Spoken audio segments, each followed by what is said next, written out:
Hi, I'm Liam. To be honest, I don't just love money. I love the freedom it buys. I'm here to help you stop trading your life for a paycheck and start building a foundation that actually lasts. Imagine you're sitting in your driveway, the engine is off, but you're just staring at the steering wheel for a second. It's quiet, it smells like that new car scent, or maybe just a hint of old French fries, and you feel this brief sense of accomplishment. This is your kingdom, right? You worked hard for this. But then, that little notification pings on your phone.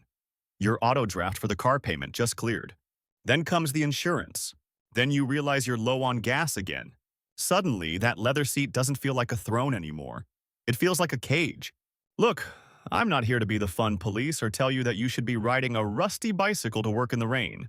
But we need to have a very honest, slightly uncomfortable conversation about the fact that your driveway is currently hosting a silent assassin that is systematically dismantling your future. Here's the thing. Most people aren't being held back by the economy or their boss. They're being held back by a 2-ton piece of metal that loses value every time they turn the key. We've been conditioned to believe that a $600 or $700 monthly payment is just a fact of life, like taxes or gravity. It isn't. It's a choice. And for most of you, it's the choice that's going to keep you working until you're 80. Let's look at the actual math for a second, because the numbers are genuinely staggering. According to recent data, the average new car payment in the US has ballooned to over $730 a month. That's not a car payment. That's a mortgage in some parts of the world. And if you think you're being smart by leasing, the average there isn't much better. But the payment is just the tip of the iceberg. When you factor in insurance, maintenance, registration, and the big one, depreciation, the average cost to own and operate a new vehicle is now north of $12,000 a year. Think about that. You are spending $1,000 a month for the privilege of moving your body from point A to point B. If you took that same $1,000 and tucked it into a boring S&P 500 index fund starting at age 25, by the time you hit 65, you're looking at over $5 million. You are literally trading a multi-million-dollar retirement for a heated steering wheel and a backup camera. It sounds insane when I put it like that, doesn't it? But that is the trade you are making every time you sign those papers at the dealership. The psychological trick they play on us is brilliant, really.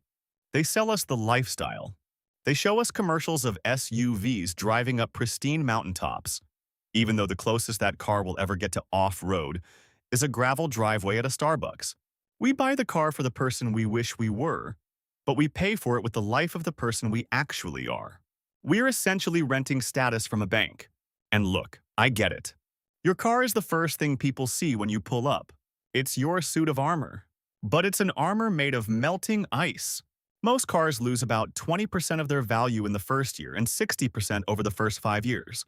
Imagine if you went to an ATM, withdrew $50,000, and immediately set fire to $10,000 of it while the bank teller watched. You'd be committed to a mental institution. Yet, when we do it on a car lot, our friends congratulate us on the new whip. We've normalized financial insanity. The four-wheeled cage isn't just about the money you spend, it's about the opportunity cost. It's the ghost money you never see. Every dollar that goes toward an interest rate on a depreciating asset is a soldier you've sent off to war who is never coming back. Instead of those dollars working for you, earning interest, and compounding while you sleep, they are working for the bank's shareholders. You're essentially working 3 months out of every year just to fund the transport that gets you to the job you're tired of. It's a closed-loop system of exhaustion. We work jobs. We don't always love to pay for cars, we don't really need to impress people we don't even like. So, how do we break the bars of this cage? It starts with a radical shift in how you view a vehicle. A car is a tool. It is a toaster on wheels. Its only job is to get you from one place to another safely and reliably. Does a $50,000 truck do that better than a $10,000 sedan? Maybe a little. Does it do it $40,000 better? Absolutely not. The most powerful thing you can do right now, and this is going to hurt, is to sell the ego. If you are underwater on a car, or if your payment is more than 10% of your take-home pay, you are in a financial emergency, whether you feel like it or not. You need to downgrade your lifestyle to upgrade your life. Buy a reliable used vehicle in cash. I know, the C word, cash. It sounds like a fairy tale. But when you don't have a car payment, your world changes. Suddenly, that $700 a month stays in your pocket. That's your emergency fund. That's your bridge to freedom. That's the money that buys your time back. The secret the wealthy know that you're starting to realize is that true status isn't what you drive. It's what you own. There is no feeling in the world, no new car smell, that can compete with the feeling of knowing you could quit your job tomorrow and be fine for a year. That's real luxury. That's real power. Stop letting a piece of machinery steal your future. Break the cycle, drive the boring car, and watch how quickly your bank account starts to look exciting. You have the map now. You just have to decide if you're willing to drive a different route than everyone else to get to a destination they'll never reach.